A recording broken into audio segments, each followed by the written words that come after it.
Investigamos la huella de la alquimia en el lenguaje cotidiano. El alambique, el serpentín, vienen todas de la alquimia. Viajamos por el Camino de Santiago hasta Finisterre. Finisterre es una palabra mágica, porque es el fin de la tierra. Desciframos el lenguaje militar. El galón este con la estrella significa que soy subteniente. Y yo añado que soy de artillería y el apellido.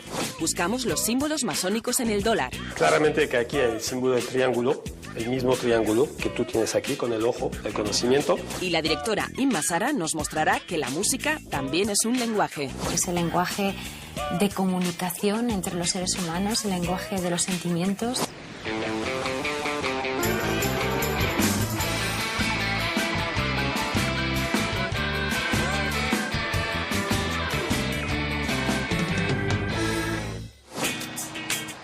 Tal vez alguno de ustedes ha entendido lo que quiero decir con el abanico. No revelen nuestro secreto. El lenguaje de los abanicos era un código secreto que utilizaban los amantes para poder hablar entre sí sin necesidad de utilizar palabras. En el programa de hoy vamos a conocer algunos lenguajes secretos, como el de la cábala o el de los masones, y también algunos lenguajes no tan secretos, pero que sí pertenecen a un colectivo o a un gremio, como el de los militares.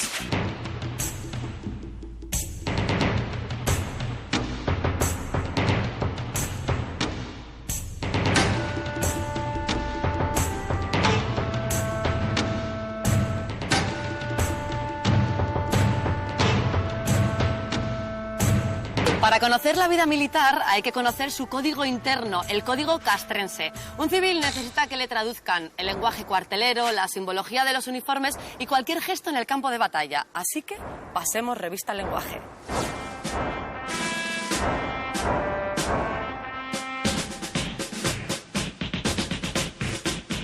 Estamos en la zona de instrucción de la Comandancia General de Melilla y estoy con, yo no me atrevo a decir vuestros cargos, con... Subteniente Severiano Gil, de artillería. Luis López de la Manzanara, de regulares de Melilla, infantería ligera. Brigada Ceño del Tercio Gran Capitán, primero de la Legión. No, estas son diferentes unidades dentro del ejército, a ver si me lo puedes explicar. Dentro del ejército de tierra, tenemos una división lógica, empezaría por la infantería, y nos podemos ir a la antigüedad, ¿no? Cuando la gente combatía a palos y a lanzas. Tenemos la caballería, que es la introducción en la nueva arma que revoluciona la guerra. La artillería, que ya corresponde a un periodo de tiempo mucho más cercano, ya estamos hablando de la Edad Media. Y por fin ingenieros, que serían los técnicos especializados, que ya prácticamente llegan con el siglo XX casi. Esas 4 armas componen todo lo que es el ejército de tierra. Esas 4 armas, son armas. Son modos de combatir. Hay unas grandes divisiones que empezando por la parte más baja sería la tropa, luego iríamos a los suboficiales, los oficiales y los oficiales generales o simplemente generales como se les conoce. Entonces dentro de cada sector tropa pues hay varios grados que llamaríais vosotros, nosotros le llamamos empleos. Empezaríamos por soldado, cabo primero, y cabo mayor, y luego pasaríamos a los suboficiales, que sería el más bajito, digamos, el sargento, iría sargento primero, brigada, subteniente, y así iríamos haciendo toda una relación que va creciendo en mando, en responsabilidad y en capacidad de mando, vamos a llamarle así, en antigüedad también. Los oficiales empezarían por teniente y acabarían en coronel, y luego ya empezarían los generales.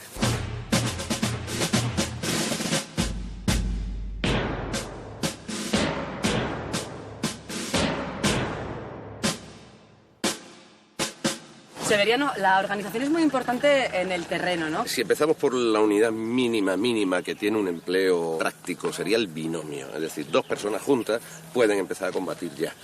Si tomamos esas 2 personas y hacemos 3 grupos de esas 2 personas y les ponemos a un cabo que lo manda, ya tenemos lo que es una escuadra, que sería la unidad militar más pequeñita, la más pequeña. Si juntamos a esas 3 escuadras y le ponemos a un sargento al mando, habríamos constituido un pelotón. Y ya estamos hablando que nos entramos en la decena de hombres.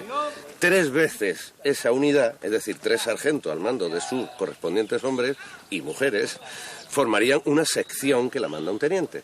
Y 3 secciones de esos 3 tenientes, 3 secciones que formarían un centenar, es una compañía y la mandaría un capitán.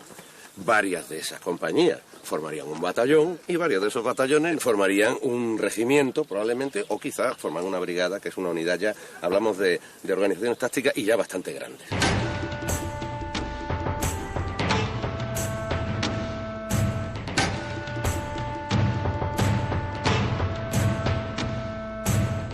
vosotros, entre vosotros, ¿cómo os identificáis? Nada más veros ya sabéis que sois. Sí, ¿Con claro, qué? porque llevamos pegatinas, quiero decir vosotros. En Pins. este caso, pin. Chapitas. Hay galones y hay estrellas para diferenciar esos grados, esos empleos que llamamos nosotros. En este caso concreto el mío llevaría el galón con la estrella, significa que soy subteniente. Y yo añado que soy de artillería y llevo el emblema de artillería y el apellido, que puede llevar el apellido o el nombre o el apodo. Mi emblema es el de regulares. Se conoce de regulares en la media luna, con los 2 fusiles cruzados armados. Armados es decir que llevan la bayoneta. En mi caso, el emblema que yo llevo es el de la Legión, que es el emblema del tercio, que tiene una pica, un arcabuz y una ballesta. Lo que es la divisa es la de brigada. Se llama sardineta. Curiosamente se llama sardineta porque parece la cabeza de un pescado. Es un código. Y el código los militares lo conocemos perfectamente. Si no nos entenderíamos y sería muy peligroso.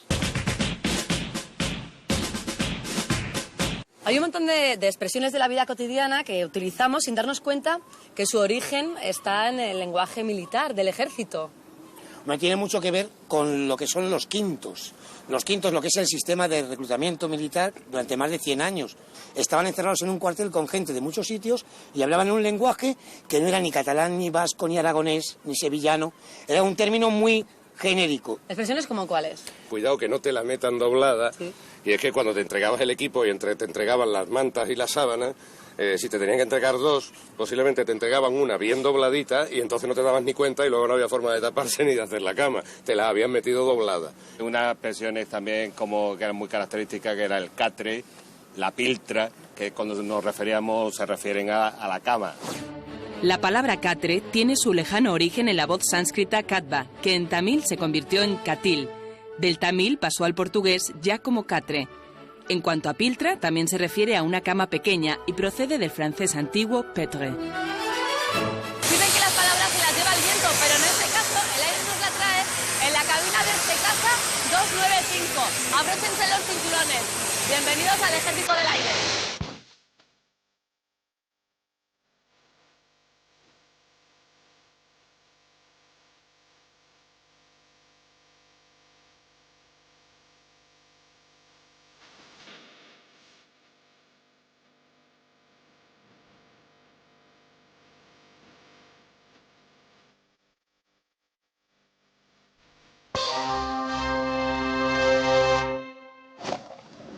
Hola, buenos días. Hola, Capitán Sánchez. Sí, ¿subes a bordo? Venga, ábreme.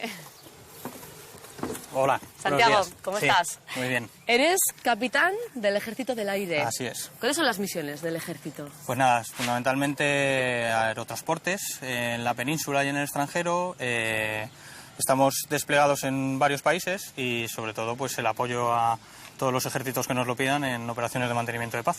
Bueno, yo quiero subir aquí arriba. Por supuesto.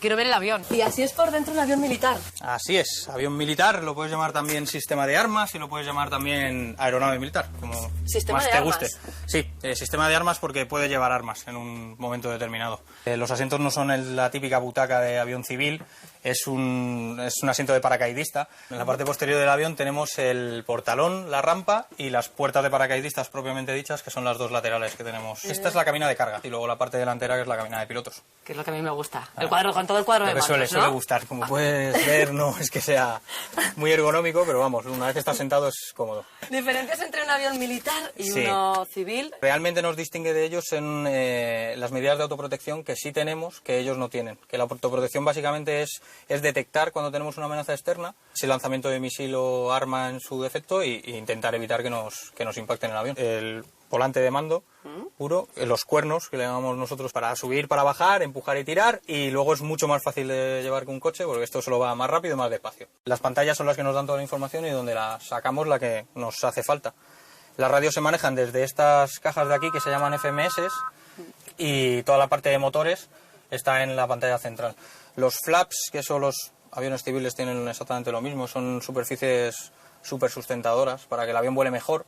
Este es el anemómetro, que sirve para medir la velocidad en nudos, el horizonte artificial, que nos permite, si estamos volando dentro de nubes, saber si estamos rectos o no, el altímetro, que viene en pies, el bariómetro, que nos indica si estamos subiendo y bajando en todo momento en unas unidades que son en pies por minuto, y luego aquí, como podéis ver, pues tenemos la información, digamos, de navegación, donde nos dice, pues este es el avión en la posición relativa Eso es Melilla, que es el campo, y este, por ejemplo, es el BOR, que son las radioayudas, que es lo que se utiliza normalmente el vuelo para conseguir encontrar los sitios. Y luego los sistemas de autoprotección de este avión estarían instalados si los lleváramos en los paneles estos que veis aquí en negro, que aquí tendríamos un radar de posición donde nos daría la posición de la amenaza, y en esta parte de aquí tendríamos el dispensador, que es el que lanza las bengalas y las contramedidas para evitar que ese misil nos llegue a impactar. Bueno, en el exterior también hay diferencias con uno civil. Básicamente es exactamente igual que un avión comercial. La parte del puro del avión es exactamente igual. ¿El puro? Sí, qué bueno. La forma que tiene. Sí. Y lo que más nos diferencia está en la parte delantera del avión, que es el mouse, que es la parte del que nos avisa de los lanzamientos del misil, y luego la percha de repostado en vuelo. Realmente no es una percha, es una sonda de repostado en vuelo, que es la que utilizamos para repostar combustible a unos 15.000 pies, a unos 5 kilómetros de altura. Si yo estuviera en el ejército, ¿cómo te despediría? Pues en la mili solemos decir que tengas buen vuelo. En la mili, pero a ver, la mili la hemos pasado, ¿no? Hace unos años. La hemos pasado hace años, pero nosotros coloquialmente le solemos llamar mili al ejército. Bueno, pues nada, entonces, mi capitán, que tenga buen servicio. Muchas gracias.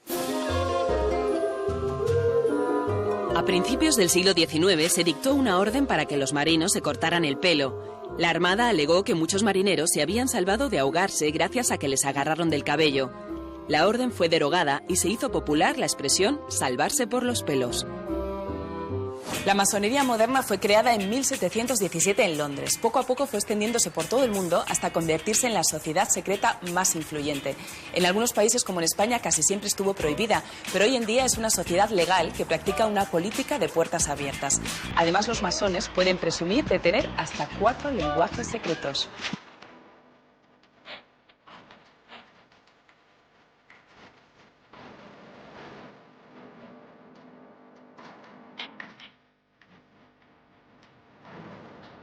Estamos en un templo masónico y cuéntanos un poco, háblanos de las distintas partes que tiene.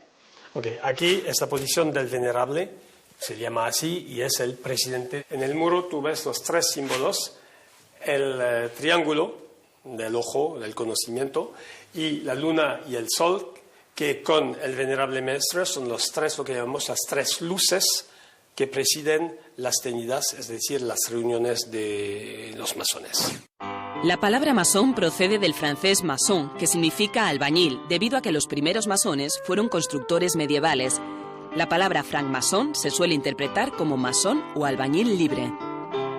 Somos los herederos directos de los albañiles y constructores de catedrales. Y es por eso que toda nuestra simbología viene de los albañiles. En Inglaterra fue el lugar donde más tarde se desarrolló la construcción de catedral, y la gente, a medida de que no dejaban de trabajar, han dado entrada dentro de su logia, se llamaba logia, a gente de arquitectos, espíritus libres, porque estaba el único lugar donde podían hablar tranquilamente y secretamente. ¿Por qué? Porque las logias durante siglos protegían sus secretos de construcción de las catedrales, porque eso es lo que les garantía trabajo.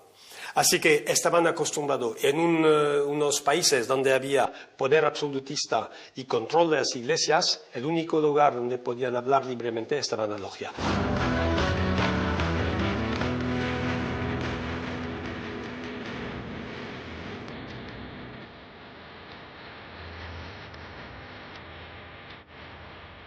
Usted hay símbolos de la masonería en el dólar. Si tú ves claramente que aquí hay el símbolo del triángulo, el mismo triángulo que tú tienes aquí con el ojo del conocimiento. Tú tienes el águila que tiene la hoja de acacia. Igual que estas, ¿verdad? Igual que esta. Hay que saber que todos los padres de la masonería de los Estados Unidos, de la creación, estaban masones. Franklin Roosevelt, Washington. En el otro lado, aquí hay un símbolo imposible de ver en este rincón. Si tú ves lo grande con Europa, verá un pequeño búho. El búho estaba el símbolo de los Illuminatis. ¿Quiénes son los Illuminatis? Estaba una secta, una forma, pero casi una secta masónica del siglo XVIII, que ha desaparecido después. Yo he oído decir que para despediros os dais un triple abrazo fraternal. ¿Cómo es eso? Eso depende. Los portugueses te dan 3 tocadas en eso. Los españoles nos damos 3 abrazos. Y los franceses directamente se besan así. 3 veces, ¿no? 3 veces. Pues nada, muchísimas gracias. Hasta luego. El más importante de los lenguajes masónicos es el de los símbolos, lleno de significados e interpretaciones. Otro lenguaje es el de los toques o señales, que permite a los masones reconocerse entre ellos. Un tercer lenguaje es el de las abreviaturas, que son letras mayúsculas seguidas por 3 puntos. Finalmente, los masones tienen un vocabulario propio para referirse a sus actividades. Antiguamente no se distinguía entre alquimistas y químicos, y no es extraño porque alquimia y química son 2 palabras que tienen el mismo origen. Con el tiempo, química pasó a designar a la moderna ciencia que hoy conocemos, mientras que alquimia se dejó para la parte más esotérica, es decir, para la más oculta.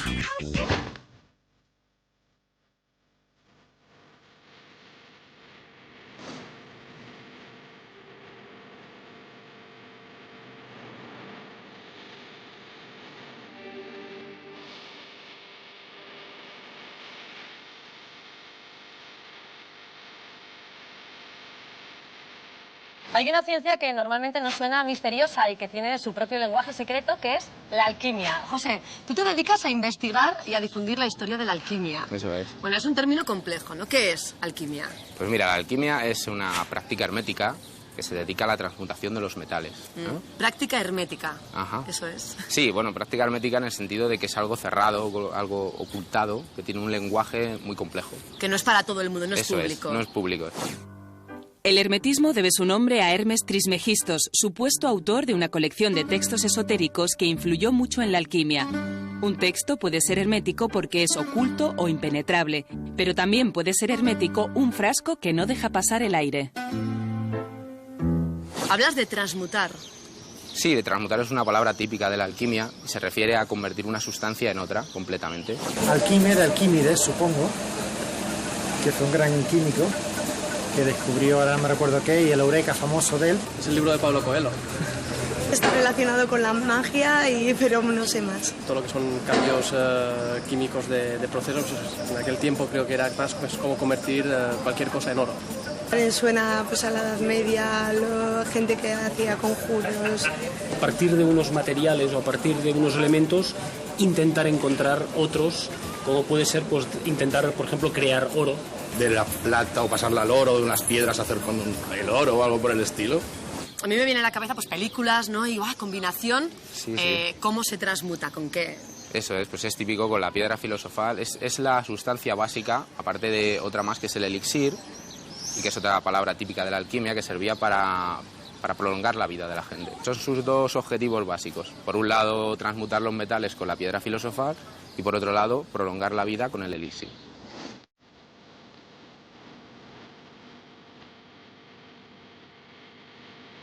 José, tú me sugeriste que quedáramos aquí en el monasterio del Escorial por la afición de Felipe II por la alquimia, ¿no? Claro, eso es, porque mira, aquí puedes apreciar el mayor laboratorio de destilación de todo el Renacimiento.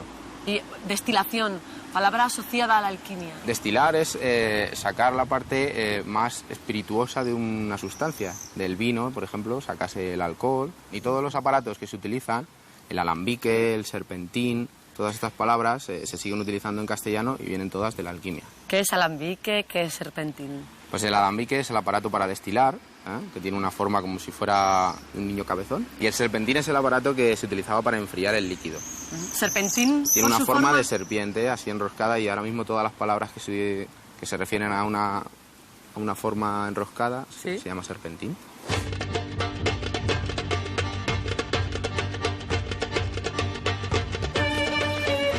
Tú has contado que la alquimia es una ciencia hermética, es decir, una ciencia cerrada, solo para unos pocos. Imagino que entonces había que codificar ese lenguaje. Sí, es un lenguaje cerrado y está cerrado, podríamos decir, que en 3 niveles. El primer nivel sería el nivel de las palabras técnicas, palabras que solo conocían ellos, por ejemplo, como quinta esencia.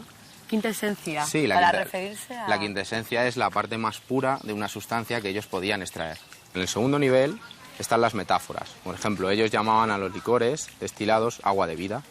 Es un nombre poético, una metáfora. Por ejemplo, a los minerales que tenían escamas lo llamaban el leproso. El tercer nivel de codificación es cuando ya el lenguaje se agotaba, se utilizaban imágenes, imágenes muy llamativas de los procesos que tenían en los laboratorios. José, la alquimia es una ciencia que tiene más de 2000 años, que conocía muy poca gente, pero es increíble la de palabras que utilizamos ahora sin saber que vienen de la alquimia. Dentro de las palabras técnicas tienes, por ejemplo, baño María. Baño María viene de la alquimia. Eso, viene de una alquimista del siglo I que se llamaba María la Judía. Hay hasta expresiones típicas, como pues, parece que tienes azobe, para decir algo, alguien que es muy inquieto, y que pues es por asociación con el mercurio, que es un metal líquido que no para quieto en ningún sitio. La palabra aguardiente, que conoce todo el mundo, sí, es una palabra típicamente alquímica, se refiere al alcohol.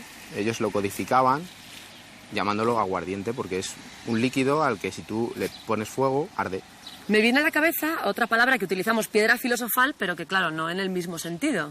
La piedra filosofal era tanto la materia prima que ellos buscaban, que era una piedra que nadie reconocía, solo ellos que se consideraban filósofos, y también el resultado final de su obra, que era la piedra filosofal, era como lo máximo que podían obtener.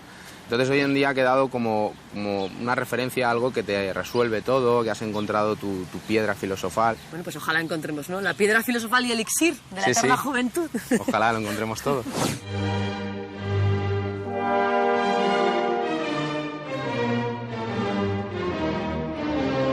Para los que no sabemos nada de música, una partitura es un papel misterioso en el que como mucho podemos reconocer notas. Sin embargo, para una música o para una directora de orquesta, como la mujer que me acompaña hoy, es un papel en el que al mirarlo suena toda una sinfonía en la cabeza. Inma Sara, ¿cómo estás? Bienvenida. Es un verdadero placer estar aquí con lo que más amo, ¿no? Que es la música. La música, que para mí es una herramienta fundamental de expresión, creo de manera muy sincera, que es el lenguaje universal por excelencia, es decir, es el lenguaje de comunicación entre los seres humanos, el lenguaje de los sentimientos, el lenguaje en definitiva de las emociones, ¿no? ¿El lenguaje de los gestos y el movimiento de brazos en los directores es diferente de unos a otros o hay unos códigos también universales en esto y luego cada uno los adapta? El director de orquesta tiene una técnica que lo que hace es permitir la comunicación entre cualquier orquesta y que es inteligible por cualquier orquesta, y es una técnica gestual, ¿no? Ahora bien, luego está la propia palabra, la del director, que es la concepción de trabajar esa obra desde un punto de vista de articulación, de fraseo, de ataques de arco, etcétera, de posiciones, todo este tipo de cosas que eso lo vas hablando a lo largo de los ensayos, ¿no? Si hicieras el Camino de Santiago, que yo sé que es una asignatura que tienes pendiente, lo que pasa que como viajas tanto y estás dirigiendo siempre y de país en país, no te ha dado tiempo todavía, pero ¿te gustaría? Me encantaría hacerlo, lo que pasa que es cierto que tienes que tener un tiempo determinado, ¿no?, para poder dedicarte. De momento se queda en una ilusión. De momento es una ilusión, pero por lo menos te vamos a invitar a que lo hagas con nosotros a través del siguiente reportaje, en el que al menos a través de la tele sí podéis hacer el Camino de Santiago con nosotros y descubrir además todo un mundo de lenguajes y códigos. Así que gracias y mucha suerte, Inma. Muchísimas gracias.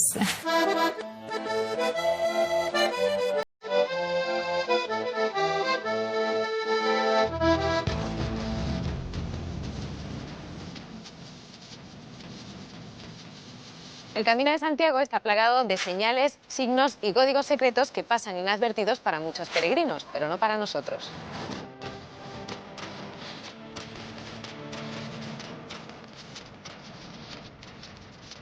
El origen del Camino de Santiago arranca de una aparición milagrosa en un bosque gallego en el que aparecen una serie de luces. Ante ese hecho acude la iglesia y descubren que ahí hay el cuerpo de un apóstol. Y en esos momentos surge también un poco el mito y la leyenda de que Santiago se le aparece en sueños a Carlomagno, el monarca más importante en ese momento de la cristiandad, y le dice que acuda a su sepulcro para liberar al país del, yugo del infiel. En realidad es una de las derivaciones del nombre de Santiago.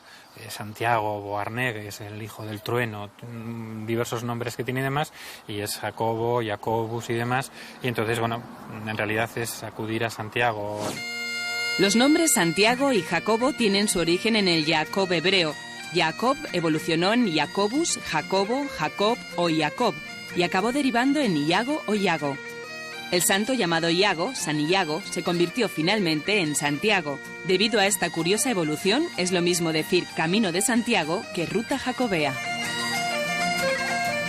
Santiago de Compostela es la idea de campo de estella, campus estela, en el cual aparecen esas luces, ese elemento mágico del bosque y demás. Entonces diríamos que es Santiago, Jacobus, Campus Stella. A lo largo del camino el peregrino tiene que ir marcando una serie de hitos, que son los albergues, en los cuales se van sellando a los peregrinos como si fuese un pasaporte. Al llegar a Santiago se entrega, digamos, ese pasaporte y la catedral entrega la compostelana. La compostelana es un diploma que legitima que se ha llevado a cabo esa peregrinación.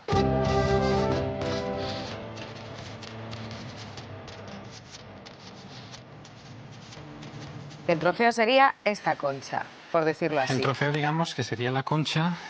Este peregrino que desde la Edad Media, desde el siglo X, XI, acude a Santiago de Compostela, acude con una serie de atributos que lo identifican, como es el zurrón, el báculo y el hábito que lleva.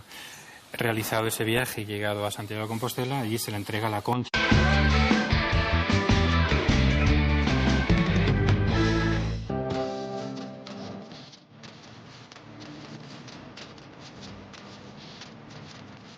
A lo largo del camino hay una serie como de estipulaciones, hay un lenguaje a través de las imágenes en el cual tienen que cumplir una serie de preceptos. Cuando ven la representación de la soberbia, que generalmente es un asno que está tocando una lira con sus pezuñas, mientras que hay un león que le está escuchando, eso es imagen de soberbia. Ve la avaricia. La ve porque generalmente se representa con unas personas desnudas, de las que llevan al cuello colgadas unas bolsas con monedas y unos diablos que les lanzan a la caldera del infierno.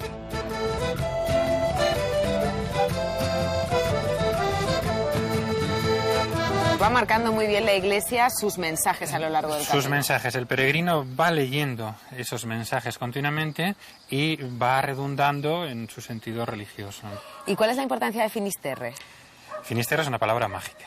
Es una palabra mágica porque es el fin de la Tierra. Y ahí es donde esa Vía Láctea, ese camino de estrellas que sueña con él, Carlomagno y demás, termina.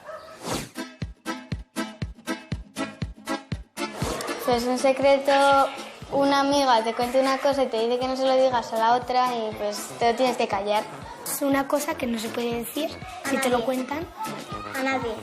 Hablar bajito al oído a otra persona. Te cuentas algo a una persona pero a ella misma.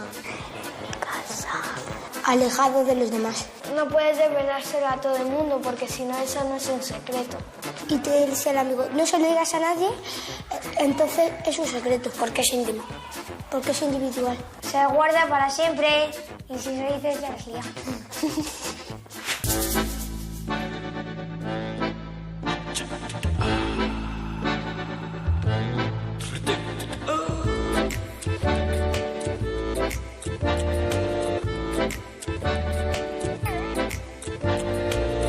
Las ruinas, las excavaciones, los yacimientos encierran un mensaje oculto que solo saben descifrar los arqueólogos.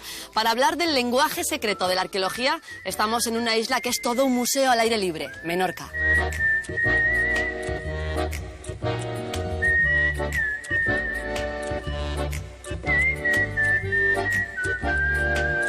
¿Qué hace exactamente un arqueólogo? El arqueólogo, y la arqueóloga en este caso, lo que intentamos es conocer el modus vivendi de la gente del pasado a través de sus restos, de los yacimientos arqueológicos. Básicamente se trata de yacimientos de hábitat y necrópolis. El hábitat es el lugar donde viven, poblados, casas. En cambio la necrópolis, de necro, muerte, y polis, ciudad, es la ciudad de los muertos, es decir, donde entierran a su gente. Esto es Naveta-Bastudons, que es un lugar de enterramiento de las gentes de la prehistoria de aquí de la isla. ¿Le llamas naveta? ¿Qué es naveta? Naveta es un término que viene del catalán nao, que significa barco, y entonces, como podéis ver, tiene la forma de un casco de nave invertido. Era una tumba, un osario colectivo. ¿Osario? Sí. O sea, aquí se enterraba la gente. Mejor dicho, se inhumaba la gente porque no les ponían tierra encima. Entonces los restos de todos los esqueletos se van removiendo y forman un osario. Tradicionalmente se pensaba que balear procedía del griego ballein, lanzar, pero hoy en día se prefiere una etimología cartaginesa. El origen sería la expresión púnica Baleyaró, que se podría traducir por los que lanzan piedras, es decir, los honderos. Esta es otra construcción prehistórica, otra joya que te puedes encontrar en la isla. ¿Qué es esto? Estos son los círculos, que los llaman así o los llamamos así simplemente porque su planta es circular. Sabemos que especialmente vivían los honderos. Honderos. Los honderos baleáricos, que los conocemos a través de las fuentes, eran muy famosos en siglo II, III antes de Cristo, porque luchaban con el ejército primero cartaginés y después romano, y entonces los ponían en primera línea y se dedicaban a lanzar balas con sus ondas y así sorprendían a los contrarios. ¿Qué son las ondas? Las ondas son simplemente tiras de piel o de esparto que las usan, ponen la bala y con un movimiento muy certero pues les dan velocidad para que lances estas piedras a centenares de metros de distancia.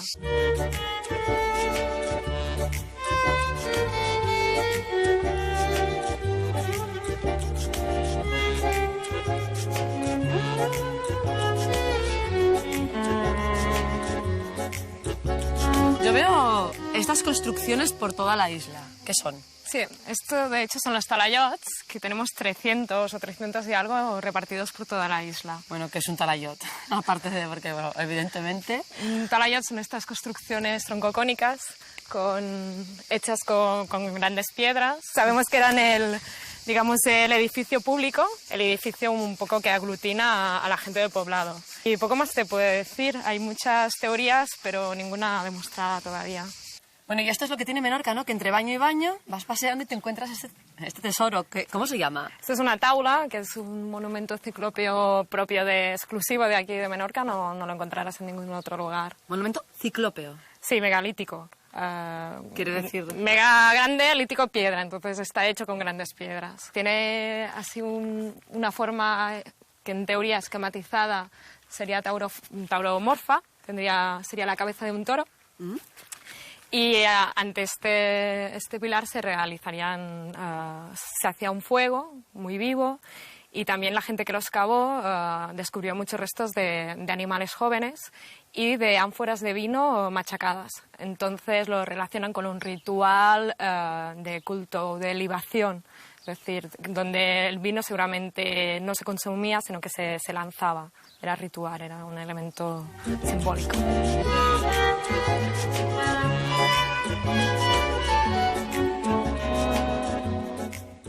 La cábala se considera hoy en día como un arte o una ciencia que se anticipó a los modernos análisis textuales. Los cabalistas judíos emplearon miles de horas en hacer una sutilísima interpretación de los textos sagrados y en un intento de descubrir el nombre secreto de Dios.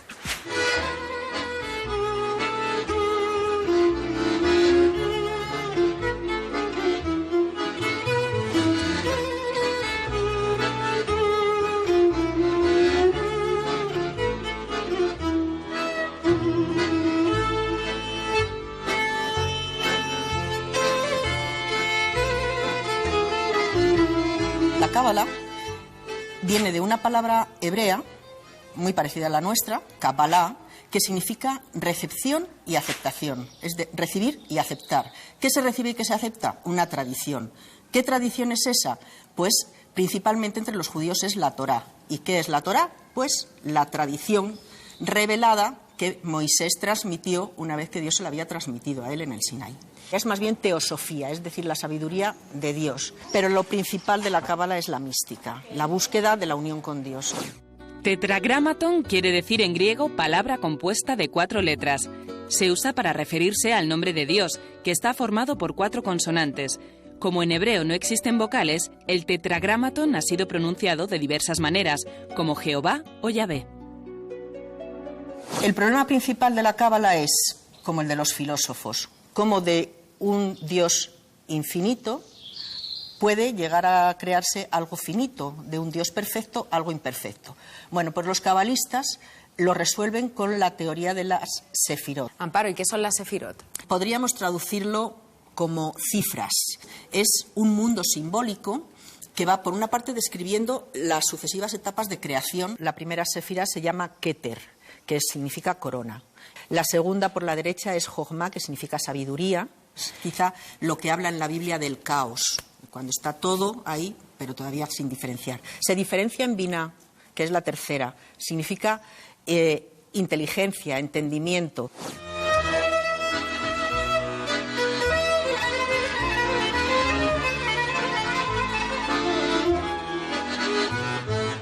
Esta expresión que muchas veces utilizamos de hacer cábalas, ¿de dónde puede venir? Hace referencia pues a esos siglos en los que los judíos eran vistos, y más los cabalistas, o identificados como los que hacían magia, los que obtenían poderes a través de la combinación de letras y de números. Entonces es hacer cálculos, hacer conjeturas, estar siempre como elaborando cábalas. Palabras en peligro de extinción. La palabra jerigonza suele referirse a un lenguaje difícil de entender o a la jerga propia de ciertos gremios o profesiones. Jerigonza y jerga tienen el mismo origen, la palabra occitana jergón, que a su vez procede del francés antiguo jargón. Al parecer, jargón es una voz onomatopéyica que imita el sonido de la garganta. El lenguaje sirve sobre todo para comunicarnos, pero a veces se crean lenguajes secretos para que nadie los entienda o para que los entiendan unos pocos privilegiados, los que conocen ese código secreto. La criptografía es la ciencia que se dedica a crear mensajes indescifrables, pero también se dedica a descifrarlos.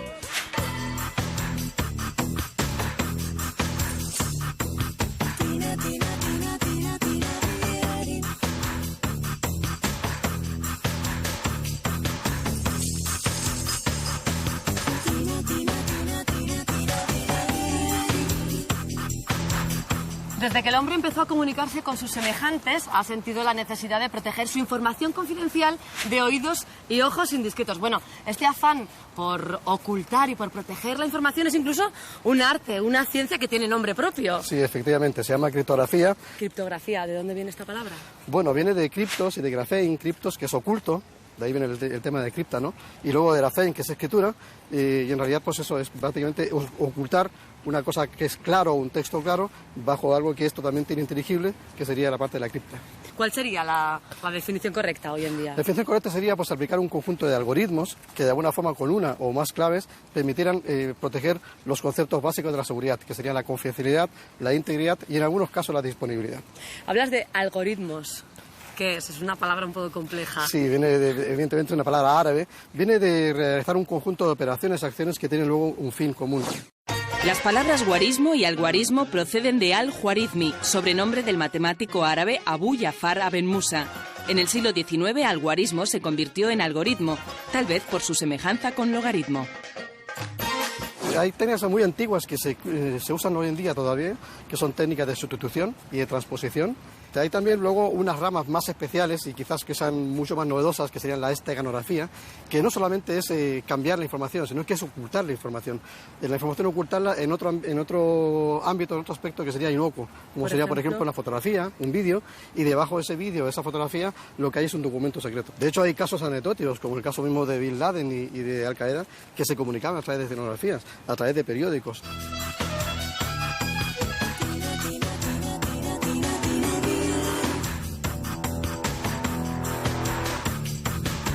Bueno, efectivamente deberíamos siempre diferenciar lo que es código a lo que es cifra.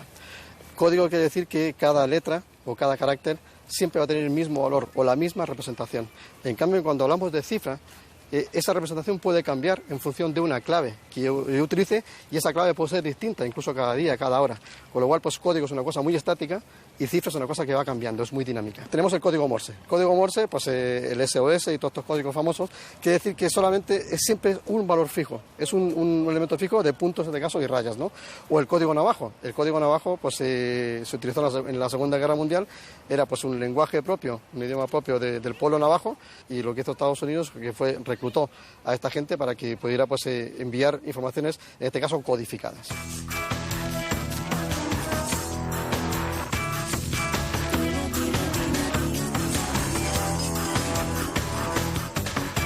Bueno, pues estamos en el Museo de Historia de la Informática porque la criptografía moderna es parte de la informática. Sí, efectivamente. Y eso ha permitido, entre otras cosas, la ruptura de códigos y criptoanálisis. Y para eso te presento a Jorge, que es un experto en el tema. Hola Jorge, ¿cómo estás? Bueno, te toca explicarme qué es ruptura de códigos y criptoanálisis. Vamos a ver, ruptura de códigos. Romper un código consiste en encontrar algún procedimiento por el cual conseguir la clave con la que se ha utilizado en ese código. Es decir, si eso lo puedes hacer, ya sabes tanto como el que quería proteger sus datos. Y el criptoanálisis son el conjunto de técnicas para poder hacer eso. Fueron las necesidades criptográficas las que exigieron que se desarrollasen máquinas más potentes para sus cometidos, y con eso nació el primer ordenador, cuya dedicación era exclusivamente criptográfica.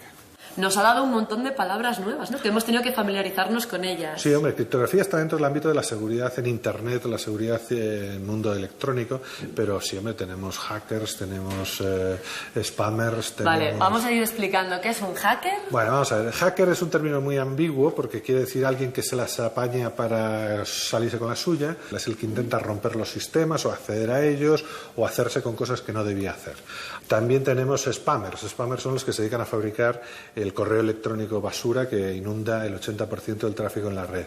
Malware es el conjunto de programas o herramientas para conseguir un fin normalmente delictivo, entrar en una máquina, etcétera, etcétera. Eso incluye subconjuntos como troyanos. Troyanos, dícese de aquella artilugio, programa o medida por la cual te puedes entrar en el ordenador de alguien para hacer algo que obviamente no estás permitido hacerlo. Phishing es una técnica de lo que se llama ingeniería social, en la cual tú le haces creer al dueño de cierta información que es un legítimo banco, por ejemplo, y inocentemente tú le cuentas tus claves secretas para que el otro, el que hace phishing, sea el que las utilice y te deje sin un duro. Los primeros técnicos informáticos se llamaban a sí mismos hackers. La palabra probablemente procede de la expresión hack, hachazo, que era la manera en la que a veces se arreglaba una máquina estropeada, dándole un golpe seco. Hoy en día se emplea a menudo hacker con una connotación negativa, como sinónimo de pirata informático. La etimología de la palabra secreto tiene que ver con algo separado, apartado y remoto. En nuestro viaje a través de los lenguajes secretos hemos intentado contarlo todo de manera sencilla. Esperamos que después del programa esos códigos secretos les parezcan un poco menos extraños. Hasta la semana que viene. Un secreto es contar a alguien una cosa que no quieres que se entere nadie, nada más que tu amigo, tu madre, tu primo. Te vas a un rincón con tu compañero, el secreto se cuenta como... No sé qué, fulanito. Se guarda en secreto un amor, por ejemplo. Cuando tienes novio. Cuando sacas un 0 en un examen, por ejemplo.